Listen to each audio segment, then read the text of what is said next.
A1 news ఏపీకి స్వాగతం. నంద్యాల జిల్లా ఆలగడ్డలోని ప్రముఖ పుణ్యక్షేత్రం అహోబిలం టోల్గేట్ టెండర్ల అంశం రాజకీయ చర్చనీయాంశంగా మారింది.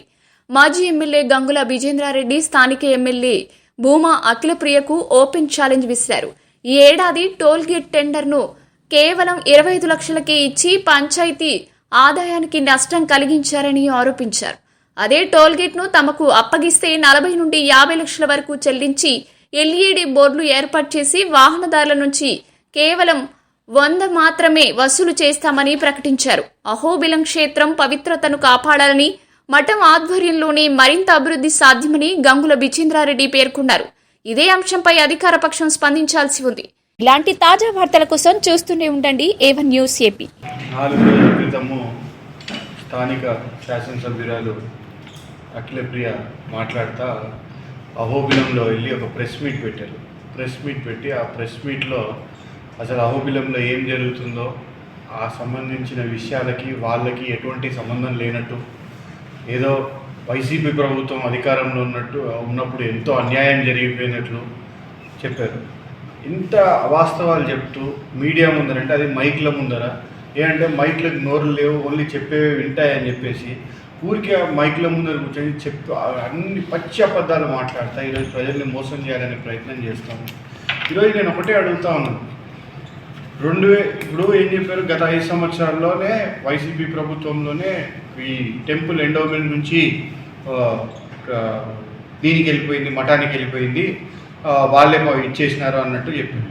ఇప్పుడు అది ఎండోమెంట్లో ఉందా మఠంలో ఉందా అనేది వేరే విషయం. ఒక ఆధ్యాత్మిక కేంద్రము, ప్రపంచంలోనే అత్యున్నత స్థాయిలో ఉన్న అహోబిల లక్ష్మీనరసింహ స్వామికి అత్యున్నతమైన స్థానము అహోబిలం.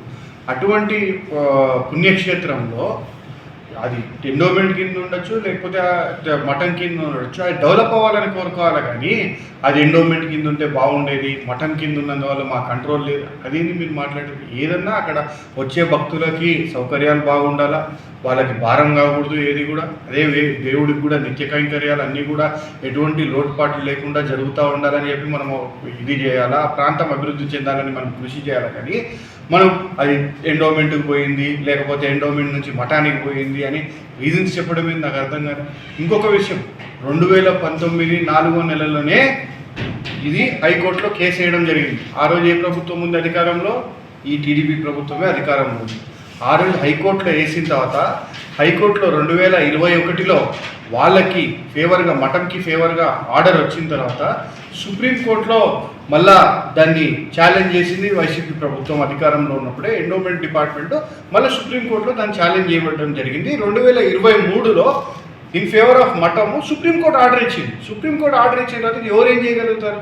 దేశంలో అత్యున్నత న్యాయస్థానంలో ఇచ్చారు. ఇచ్చిన తర్వాత దాన్ని ఏదో వైసీపీ వాళ్ళే ఇచ్చేసినట్టు ఇంకోటి మాట్లాడుతూ ఉన్నారు. ఈరోజు అక్కడ వచ్చిన సమస్య గురించి మాట్లాడటంలా, అదేదో మఠం వాళ్ళు మేనేజ్ చేస్తున్నారు కాబట్టి ఇలా సమస్య వస్తుందన్నట్టు చెప్తా ఉన్నారు. ఈరోజు నేను ఒకటే అడుగుతా ఉన్నా సింపుల్గా, మీరు ఇన్ని మాటలు మాట్లాడుతున్నారు కదా, 2018, 19లో ఇదే కోకోనట్ టెండరు 54 లక్షలకు పోయింది, 19, 20లో 51 లక్షలకు పోయింది, 20, 21లో 48 లక్షలకు పోయింది, 21, 22లో 75 లక్షలు పోయింది, 22, 23, 24 వచ్చేసి వీళ్ళు టెంపుల్ వాళ్ళు సొంతంగా అమ్ముకున్నారు కోకోనట్స్. 24, 25లో ఈ టెండర్ 35 లక్షలు పోయింది, దాంట్లో 15 లక్షలు బ్యాలెన్స్ ఈ రోజుకి కూడా కట్టలే. 25, 26లో 35 లక్షలు పోయింది, మళ్ళీ ఈ రోజుకి 1 రూపాయి కట్టలే. ఈరోజు అంటే 50 లక్షలు వాడిన రోజు 40 రూపాయలు 50 రూపాయలు అమ్మితే ఈరోజు 35 లక్షలకు వాడి 70 రూపాయలకు అమ్ముతున్నారు టెంకాయ. ఈరోజు నువ్వు పెట్టిన ప్రెస్ మీట్లోనే కింద కమెంట్స్ చదవండి, ఒకసారి కమెంట్స్ చదవండి. ఈరోజు అదే టోల్గేట్ గురించి ఏదో 50 రూపాయలు ఎక్కువ తీసుకుంటుంటే అది కూడా ఎమ్మెల్యేకి ఇది అని చెప్పేసి మాట్లాడుతూ ఉన్నారు. మీరు అది ఎంతవరకు సబబో అది ఇది అని మాట్లాడుతూ ఉన్నారు. ఇదే టోల్గేట్ గురించి మాట్లాడితే 2014 నుంచి ఈ రోజు వరకు కూడా తీసుకుంటే ప్రతి సంవత్సరం టోల్గేట్ పెరుగుతూనే పోయింది. ఎప్పటి వరకు? 24 వరకు. 24, 23, 24 కూడా 22, 23, 2019, 20లో 15 లక్షలు పోయింది, 2020, 21లో 31 లక్షలు పోయింది, 2020, 22లో 26 లక్షలు పోయింది, 22, 23లో 45 లక్షలు పోయింది, 23, 24లో 39 లక్షలు పోయింది. అప్పుడు 100-150 గేట్ వసూలు చేస్తుంటే ఇదే శాసనసభ్యురాలు పోయి ఇన్ని డబ్బులు ఎట్లా వసూలు చేస్తున్నారు, రేపు నేను కేసు పెడతాను, టోల్ గేట్ లేకుండా చేస్తాను, నేను అధికారంలోకి వస్తే అది డామ్ డూమ్ డూస్ అని మీడియాను కూడా తీసుకుపోయి అంతా హంగామా చేసింది. మరి 24-25 19,30,000, 25-26 20,31,000, 26-27 25,04,000 రూపాయలు.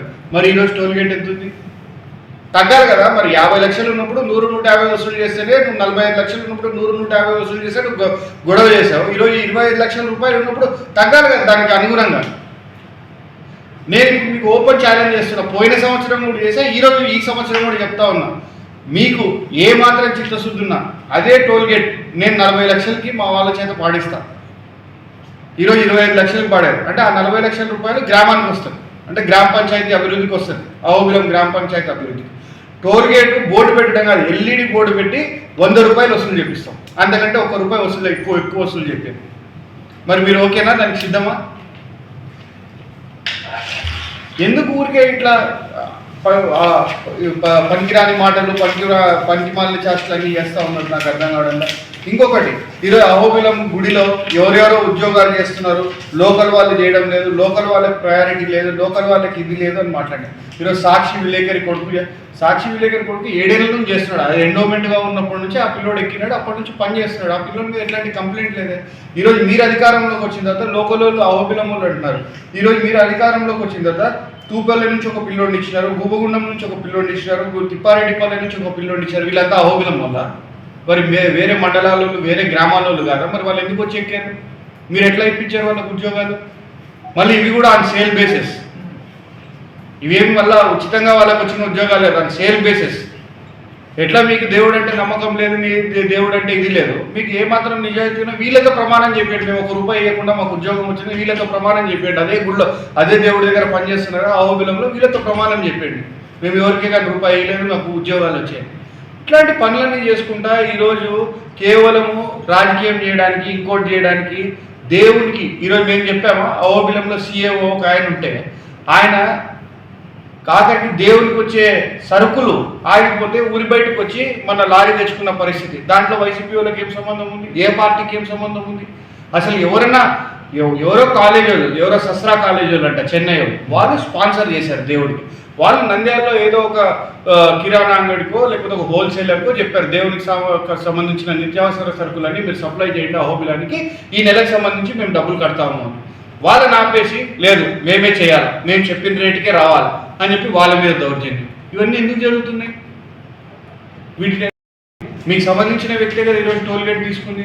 మరి అదే వ్యక్తికి మీరు చెప్పండి, బాబు నువ్వు ఈ సంవత్సరం డ్రాప్గా వాళ్ళు ఇట్లా చెప్తున్నారు, 40 లక్షలకి 50 లక్షలకి కానీ తీసుకొని ₹100 వసూలు చేసి దాన్ని వర్కౌట్ చేస్తామన్నారు. మరి ₹100 వసూలు చేస్తారు, అటు ప్రజల మీద భారం కలుగుతుంది, ఇట్లా పంచాయతీకి కూడా డబ్బు కలిసి వస్తుందని చెప్పండి. మరి ఎందుకు చెప్పలేకపోతున్నారు? ఇలాంటి చౌకబార్ రాజకీయాలు మానుకొని ప్రజలందరికీ తెలుసు మీరు ఏ విధంగా పనిచేస్తున్నారు, ఏ విధంగా ఈ ప్రాంతాన్ని దోచుక తింటున్నారు అనేది అందరూ గమనిస్తూ ఉన్నారు. ఇట్లాంటి చౌకబార్ రాజకీయాలు మానుకొని ఇప్పటికన్నా కళ్ళు తెరిచి మంచి చేయండి, ప్రాంతాన్ని అభివృద్ధి చేయడానికి ప్రయత్నం చేయండి. కానీ ఇట్లాంటి అవాక్కులు చవాక్కులు పేరి ఊరికే మరింత దిగజారదని చెప్పి కోరుతా ఉన్నాను.